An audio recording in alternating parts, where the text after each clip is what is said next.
sugar challenge. And the main objective of today's meeting is to see if you have any questions, for me to check in how you're doing on the challenge. What are some of your obstacles? Are you completing all the assignments, which are very easy? I won't even call them assignments, actually. They're just fun things to do, but they will keep you on track as well. And then a couple of other things that are really important that I'm going to cover in today's session. So how is the challenge going so far? Good? You're on track? Yes. Yes, good. And did you notice any cravings that were not as big as when you started? I know you're already doing a good. Yeah, I am. But yesterday, I think it was my mind. I had a very, very heavy, stressful day. At 10:30, it was just like this week's challenge helped me. At 10:30, I mean, I'm also doing the 90-day challenge. So this is my last week of the 90th day. So 13th is going to end. Tomorrow is last day.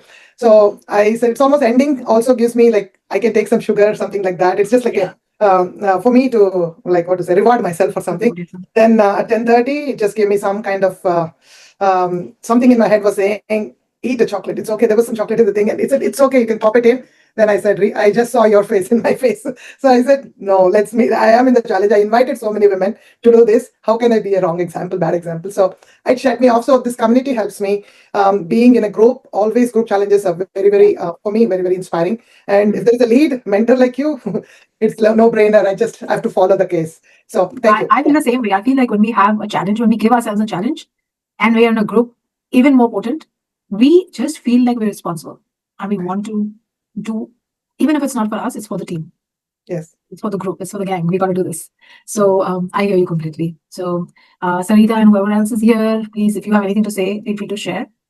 But today, what we're going to cover is very deep. Okay.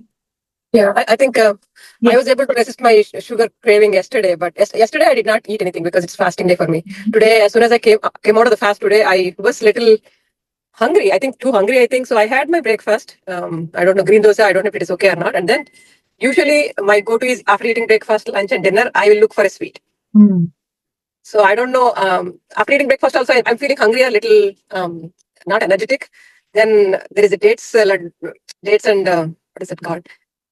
Dry fruits laddu is there, just on the table. So I just popped. And I feel guilty. Say I should not have eaten. I said, okay, that's okay. Maybe. And then, I think I broke a little today, but it's better than real sugar. So at least, I know. Yeah, it's a habit, Padma, and it happened to me in the beginning. So I want to just share that it does take some time and like mindful and willpower and consciously thinking that you should not, and that slowly will cut down. I know you told me that you are sugar prone, so this challenge I thought will help you. So it's good, not too bad. Even dates is not too bad. You should think and so. Padma, have you seen the Q&A I did, the first one? I did. Let me think. Yeah, I watched, I think, not completely. I think half through I went because the fruits, like you should not mix different fruits. You just do one fruit and you have to have a gap. I think if even sometimes you eat, it is okay. You don't need to feel guilty and whatnot. Yes, exactly. So my point is, have a mindset where you're enjoying your food and not feeling guilty, but eat well. If you don't eat well, your body is going to crave. Yeah, I think that the reason why I felt weak is because I haven't eaten anything last day, right? Because of the fasting yesterday. So usually it will not be like that because I don't know. I ate dosa, green dosa. So but still I felt little. Then afternoon lunch, after I had my lunch, and everything is fine. I did not have any cravings or anything until evening 7 or something. I did not eat anything. So yeah. But please make sure you fuel yourself. We are sort of we have a tank inside, right? That needs the energy. And I also feel, what kind of, do you, I don't know, maybe you might have shared in the first question. Do you have a menu that you shared that like to have a full balanced meal when you are doing this kind of things? Somebody actually asked me for that and I created it, but I haven't shared it. So good point. I think I made it for her. I'll put it in the group. Yeah, that would be great because I think that is one thing to make sure for, especially being vegetarian, to want to have a balanced meal so that we are not starving. I think for me, mostly the craving coming from maybe that I'm not completely energizing myself. Correct. So it can come from many reasons. One is definitely food, which I will share. But my goal and agenda with food is very simple. Eat what you want. Keep a good timing, fixed timing, and just keep that discipline that I talked about in the first session. That's all you need to do. If I say eat exactly this, it's not going to be the same for everybody. So eat proper meals, 3 meals, fruit, and a snack if you need to eat around 5-ish. That's it. And obviously drink the water, hydrate yourself, and don't do anything complicated that you cannot sustain. That's all you need to follow. But I'll share a rough idea, plan on the timings. And after that, just eat what you want based on your lifestyle. Don't make it complicated at all. Okay. And then once I share that, if you guys have any questions, I'll cover that as well. Okay. The other thing that makes you want to binge or a craving, even if it's a small craving, it can come from many reasons. Food, if you're not eating enough. Also, there are reasons that make us reach for sugar. The other reasons. Number one, comfort. Like Sunita was saying, right? Yesterday she had such a stressful day, and at 10:30 she was craving it. Not that she was hungry, but she needed that relief. My day is done, it was heavy, and just need a little bit of comfort. So it can come from comfort as well. It can come from reward, which is another point she made, that I've done so many days of sugar free, and I deserve to be rewarded now. And it's okay for me to eat a little bit. I deserve this. So it comes from that mindset. It also comes from escapism. When you're trying to escape a certain feeling, you will just go towards sugar, and some people go towards salty food as well. Depends what's deficient in them. You will lean towards one or the other, or both sometimes. But for sugar and salt, it's the same thing. I don't want to feel what I'm feeling, so let me escape. And this is my way to feel good. And then fourth, it's your identity. This is just who I am. I will binge, I will do anything that I want to do. It doesn't matter what time it is. It's just the way I am. So, all of us are intelligent, yes. Caring, yes. Successful, yes. Nobody should say no here, right? So why do we, as such smart beings, reach out for things that we know may not be good for us? Nobody wants to wake up sabotaging their health. Anyone that wants to wake up sabotaging their health? No, then why do we do that? Because of these reasons. Also, one of the other reasons in my work that I've seen is certain foods trigger certain memories, and we want to relive those memories.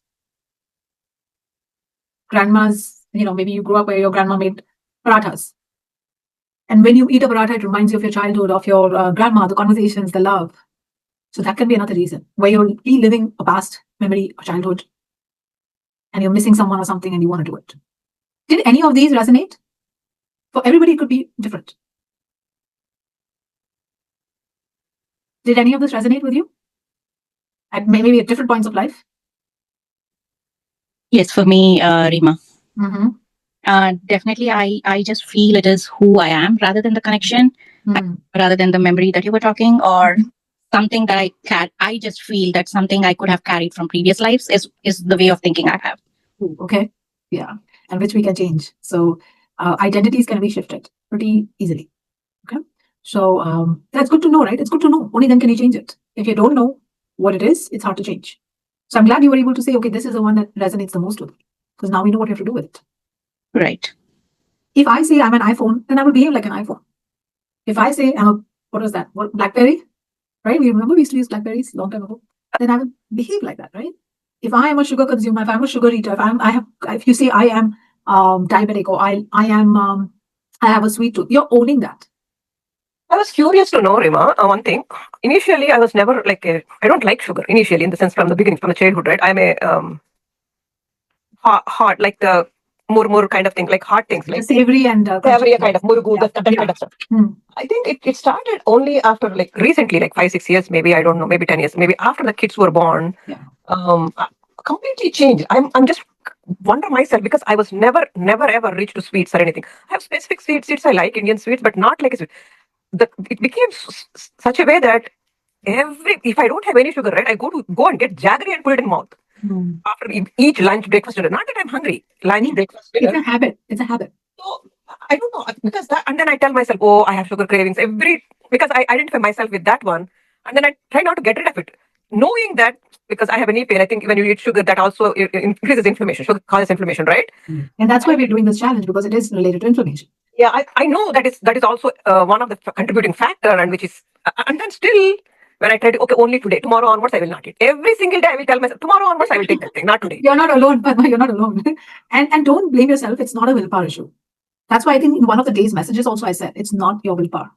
You have to prepare ahead. You have to make sure you have the right foods with you so you don't get cravings, and you have to watch out for your emotions. Two big things. Watch out for your emotions.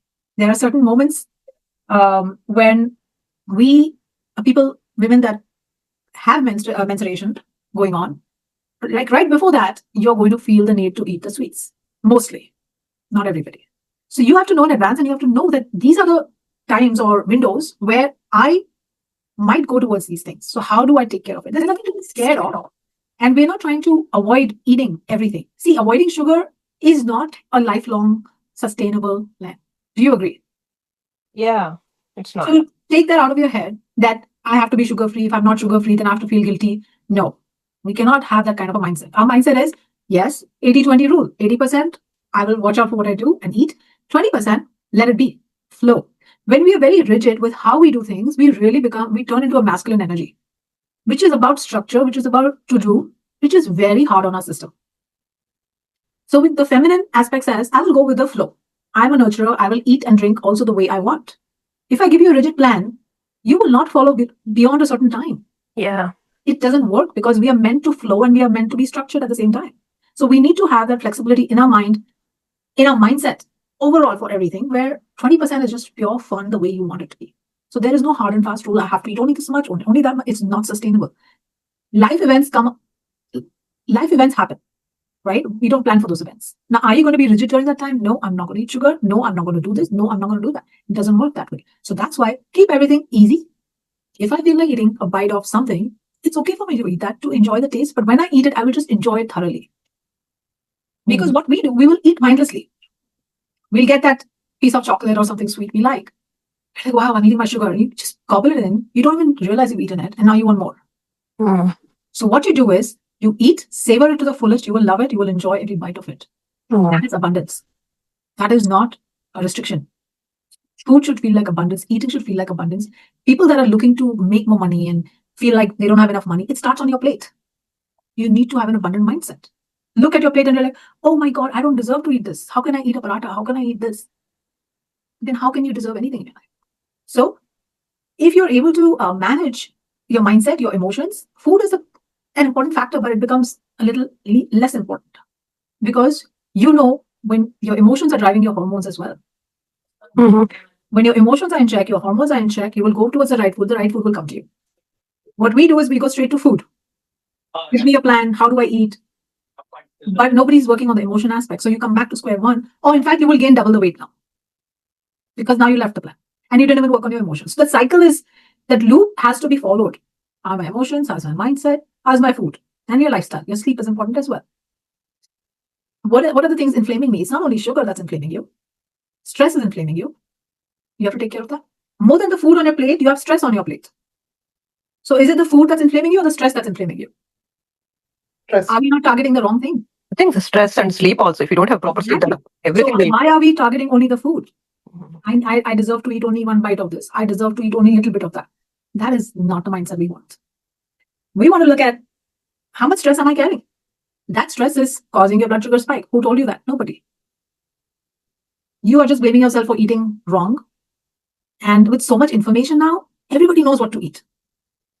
So it's not even that. It's of everything else, honestly, that needs help.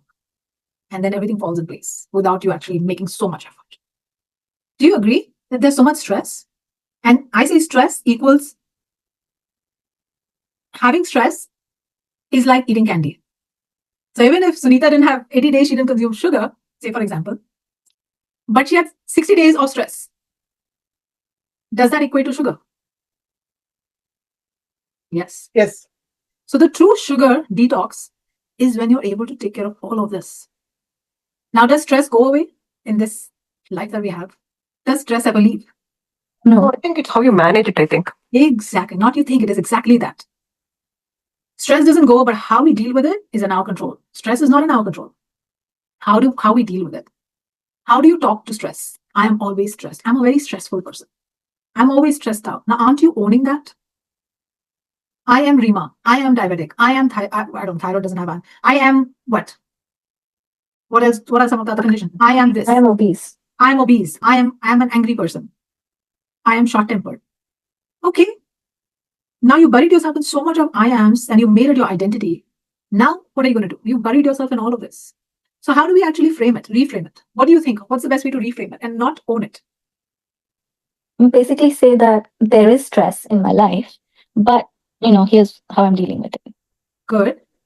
But I'll tell you one more way. I have one way to say, and I'm doing this because of the lot of things are going on at work. I've been implementing this in my 10th day. Rima, and it's working wonders. I just want to share, if it's connected to what we are saying, affirmations in the mirror. I'm standing in front of the mirror and I'm saying, my work is totally stress free. And I'm saying everything that I want it to be and as if it's already happening. So there's no tight deadlines. This kind of only work related, right? So I'm healthy, I'm happier, I'm wealthier. I am saying as if I have everything, even though I don't have it. I am saying that in the mirror. This week, it has transformed some big wins for me only in this 10 days. So I'm already saying what I have and what I not even want, as if I have it. Right. It is powerful because what you see in your mind, you create in your reality. If you don't see it in your mind, you cannot bring it. It's like saying, I give this classic example to everybody. You may laugh, but it's a classic example where I say, hey, all of you, can you go find Chimpang Pun? What are you going to tell me? What is that? Exactly. You have no memory of this. Like in your data, you don't know what this Chimpang Pun is. Now, if I say, hey, can you go find Amitabh Bachchan? What are you going to say? Yeah. You're like, okay, I know who Amitabh Bachchan is. I mean, I may not be able to find him, but at least I know who it is. Right? So you need to know clearly what you want. Only then can you get it. And clearly what I don't want, so you don't get it. So if it's here, it comes in reality. So how to reframe, going back to the topic of, I am obese, I'm diabetic, I'm short-tempered person. You know what's a better way to put it? Do you guys want to know? Yeah, sure. You're going to say, I am feeling angry. Now, didn't you separate yourself from who you are and what you're feeling? Yeah. Now you guys say this to yourself if you want to mute. I am angry or I am obese. Pick one. And say, I have the feeling or I feel angry. I feel like I eat a lot. I feel like I am obese. Tell me what you feel. What's the difference when you say both the sentences? So when you say you feel, it's just a feeling. But when you say I'm an angry person, you're identifying with an angry person. You're making That becomes you own that. It's like that's you. When you say it's my feeling, now I have separated the two. It gives you the power to change the feeling. You feel like you can do something about it. But when you say I am this, you really feel you're stuck. So very important distinction in your day-to-day life. Whenever you speak to yourself, to anybody, correct yourself the moment you say, I am this. Whatever else follows, you make your own destiny with your words. So it comes with, it's not like a magical thing that today you learn, tomorrow you'll make sure everything is okay. It'll come with practice. And you will notice how other people keep saying these things and how much you want to correct them. But first, correct yourselves. First, you always, and then comes the person you want to correct. So change it from I am to I feel this. Has to be a separate bubble on its own. So you'll start to notice how all this is playing a role in your eating habits, in your sugar, in your stress, everything. It gets really deep. If food management and weight loss and inflammation was so easy, everybody would have been there. It's not, because it's this whole journey of emotions, mindset, sleep, stress that feed directly into this. And like I said in the previous call, what's on my plate is very different from Sunita's plate, Padma's plate, everybody else's plate. So we have to look at what am I starting with? Am I 80% full already with so much stress? And now I'm adding more stress about how to eat, when to eat. Imagine the survival mode your body is in. I have to survive this, I have to survive this, and I have to survive that. That itself will spike your sugar. So forget about sugar itself. I hope it's clear what I'm trying to say. 100%. All right. Ready for a quick exercise? Yes. Yes. Okay. So grab your phone or grab a mirror. Take your phone camera or mirror. And I want an honest answer back. So take your phone. Hope everybody has it. Look into your own eyes for 30 seconds. So turn off your videos if you need to. Just look at yourself for 30 seconds.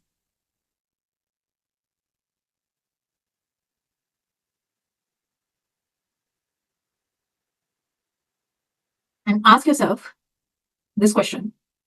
What was harder, giving up sugar or looking at yourself with kindness?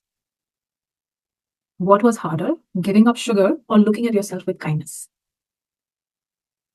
And then you can come back and let me know what is the answer. For me, Rima, the second one.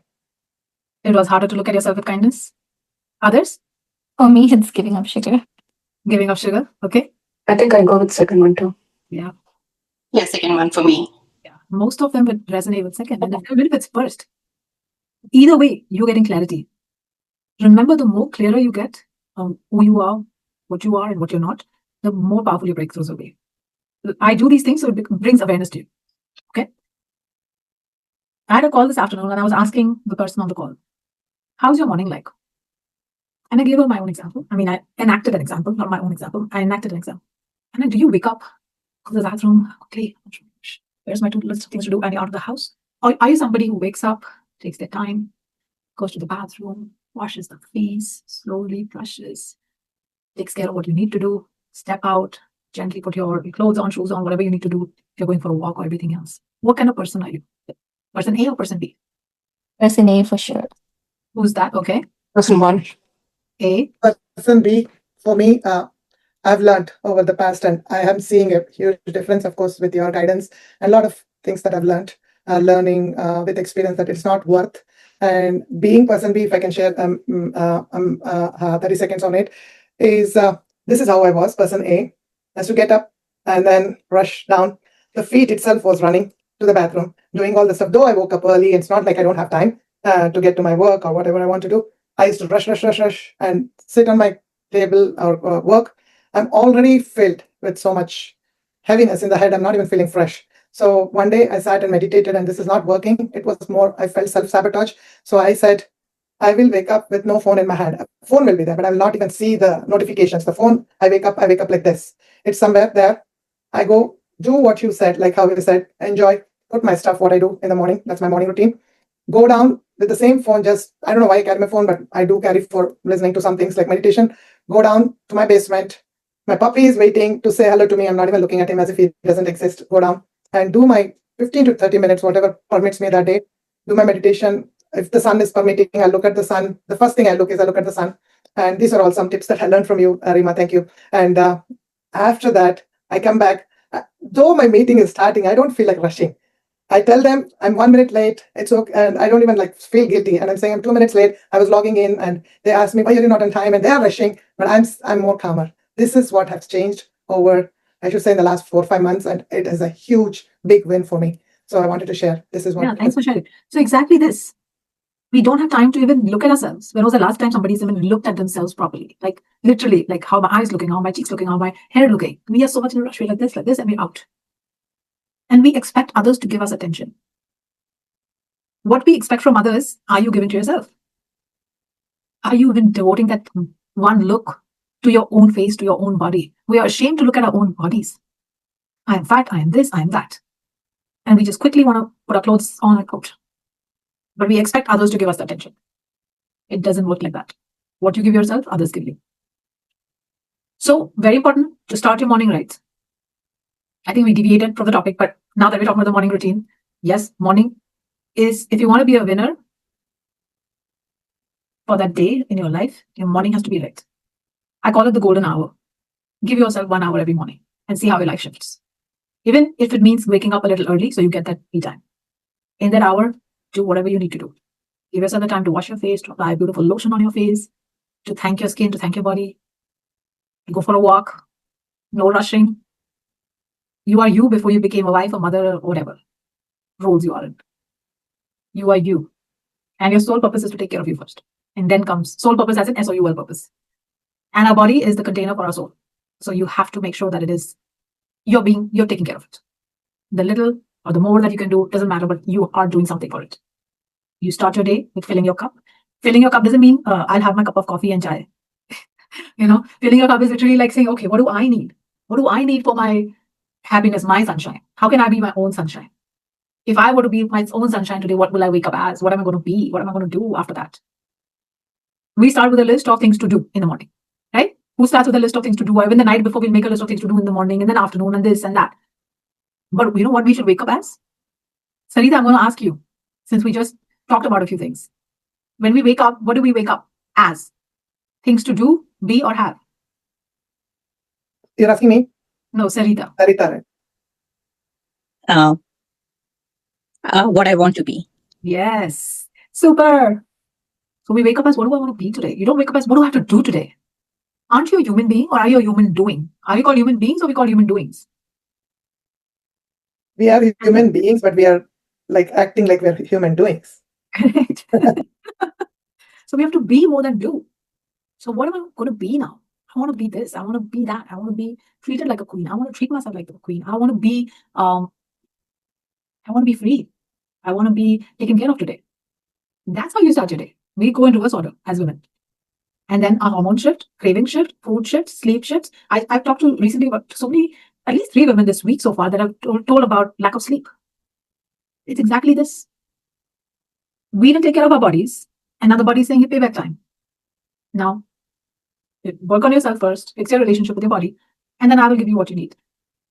So it's a process you have to really take seriously, but in a fun way. Enjoy the process. Don't make it so strict and masculine. You have to just be. You have to just be that soft nurture of yourself first, and then you can do it for others. Be your own happy place first. So why am I telling you all this? Because this is all feeding into your food. How you think about food, how you process food. Even while eating food, what are you thinking about food? Are you blaming food for making you fat? If I talk, say if Sunita's on my screen, so I'm taking a name. If I talk badly about Sunita, what kind of relationship are we going to have? Is it going to be a good relationship? A healthy one? Long-lasting one? Perhaps not. If Sunita were a food and I'm having a bad relationship with food, what is the food going to do to me? Is it going to be a healthy relationship? It'll be toxic for you. Will it be long-lasting? No, the same exact way. As a human being, that's how food is. You treat food like it's your wellness partner. You don't treat food like, oh, how many calories? Is it going to make me fat? Am I going to fit in those clothes if I eat this? It doesn't work. Food doesn't give you back the same way then. It wants love and will give you love back. Mindful love, of course. Anything extreme will not be good. So mindful love. All right. One last thing I'm going to ask you. If your body could send you a text message tonight, what would it say? Love me as I am. Mm-hmm. Beautiful. So remember to do that. Give the body what it needs. It will give you what you need. Stop having peer pressure. Stop being part of the herd mentality. Find your own truth, clear your own path, and then follow that. Otherwise, you're going to get distracted and you're going to go back to being what you should not be, and you have to come back to them being who you should be. So clear the noise and focus on yourself, who you are, who you want to be, and find that gap and then fix that gap. So the goal of this challenge was never to simply just remove sugar. The goal was to increase awareness. Because when awareness rises, healthier choices become easier. My goal is to make your healthier choices feel like an easy task, not a rigid way of being, but just a fun way of observing who I am when it comes to food. That itself is the most powerful recipe for health. Prema, I have a question. Mm-hmm. So throughout the day, we go through different emotions, right? Mm-hmm. So when we are taking comfort in food, like how will we know which emotion triggered taking comfort in this particular sugar craving? Very good question. So what really helps initially is to have a log. So right before, say you were craving some food, right? Say some sweet. So what happened before that? You have to go and kind of rewind your story. What happened before that? Was it a conversation with somebody? Was it your own mind that triggered a memory which resulted in this? Was it just pure boredom that resulted in this? So you have to create your own log to see what is the source of this. The more you become aware of your pattern. So when I had started to coach people on, I call it the mood food log. What is my mood in which I'm eating my food? If I'm in a happy mood, how do I eat? If I'm in a sad state of mind, how do I eat? If I feel irritated, how do I feel? If I feel bored, how do I eat? You will see your own trend in front of your eyes, but you have to give it a good 30 to 45 day tracker because it covers your hormonal shift in the process. So you know, is it my hormones because of which I get sidetracked? Or is it certain people that I interact with that make me feel a certain way and then I sidetrack? Or is it purely me having a rough day at work or maybe a rough day within my own head and that's resulting in this? So does it answer your question? Yes, Rima, it does. Yeah. So you have to know for yourself what emotion is it. Emotions, remind me, Sarita, I will share the emotion chart or a wheel with you. And at least you know these are different varieties of emotions. There are so many emotions, 60 plus emotions. We can feel whatever. So knowing exactly what I'm feeling will empower you to then shift it. If you don't know what it is, you cannot really shift it. Sure. Thank you, Rima. Rima, if I may ask you, what I'm hearing is that so we tend to go to sweet or whatever we are doing, right? Is because there is some emotion or something that triggers this. Yes. So it could be a purely biological reason also. Maybe you have a certain like deficiency. Mhm. But everything goes to emotion. That deficiency also came because of a life event and an emotion. Due to which you've had that problem. So food can be a band-aid, but if you don't change the root cause of it, then it'll be something that you will be battling with again and again. Because it's So more basically, what is the emotion behind that craving, that whatever it is making? Yes. That we need to find out. First Yes. of all, if I don't know what I'm feeling itself, I don't know. How do I know that? Exactly. So Because I don't even know what I'm feeling. yes, because we are in that rush mode, right? Okay. I know what I'm feeling. So the more slower you go, the more aware you become. Okay. Am I feeling angry? Trust me, when you know that this is what I'm feeling, you can immediately shift. It's like classic example I give. If my refrigerator has food from 5 years ago, what is it going to look like? And should I eat it? Rotten and no. Say that again? Rotten and no. Yes, correct. Same thing. If I have these rotten emotions in me from 5 years ago, 10 years ago, 20 years ago, should I be keeping it? But I don't know what those emotions are, so I don't know what to remove. If I have rotten food in my fridge and I don't know which one to remove, what is rotten, can I clean up my fridge? No way I can clean it up. If I don't know what I have to remove, what is not to be thrown, what is to be thrown, I don't know the difference now. So you have to go and check what emotions am I even feeling, what needs to stay, what needs to go in the donation box, or what needs to be discarded completely. Until you know that pool of emotions, then you don't know what you have to give or keep, remove, throw. So exactly that's a process you have to go. Start now. In 30 days, you know exactly who you are in terms of your emotions. That's when, again, I always say, take the power back in your hands. You become more powerful. You know exactly who you are. Doctors are amazing. They will, spend a few minutes with you and share with you, this is going on, that is going on, take a pill. You're on your way out. Doctors don't have time to figure out your emotions. You are the one sitting on those, or you're the one feeling those. So you're the one who should know those. You're the only one that has stayed in your body. So you are the only one that should know everything about you. But in the rush of everything, we don't know anything about us. That's why you slow down. You literally like go, oh, here, this is what happened. And that's why this made me feel like this. Oh, now I get it. Exactly. You've been to the root. Now the root is fixed. The fruit will be fixed. For the fruit to be good, your root has to be good. I love to work on the root. Fruit will anyways come. Does that answer your question?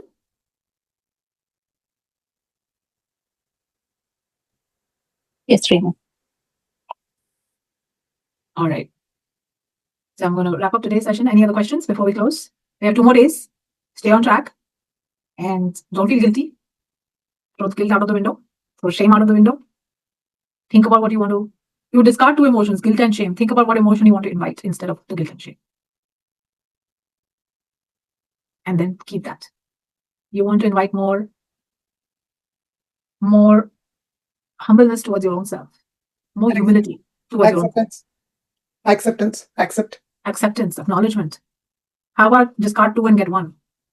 Discard 2, get 2, right? That's like the policy for my closet. I remove 2 sets of clothes, only then will I bring 1. So let me remove certain emotions that I know I know at least, I'm sure you know at least 1 or 2 emotions that you literally have ongoing that are maybe not that healthy for you. Discard them. What is a new emotion you want to invite? And then start to see that emotion more. Start to create that emotion a lot more than the other emotion. And your body will just adapt. Body just follows it. Mind just follows it. So change it from the root. But you will see that sugar is not really a battle. It's a mindset game. Nothing more. So 2 more days, stay on track. And then we start the kindness challenge, which is amazingly fun again, similar to working on our emotions on our body. So if you're interested, participate in that as well. But So the challenging part is today and tomorrow. It's Friday, yes, Saturday. the final 2 days, the weekend is always difficult. So that's why I kept it 7 days. I wanted the weekend as part of it. Weekdays Yes. are not that bad. Yeah. So, all right. Have a good night. Thanks for joining today. And I will see you again soon. Thank you. Thank you so Bye. Bye. Bye. much. Good night. Good night. Good night.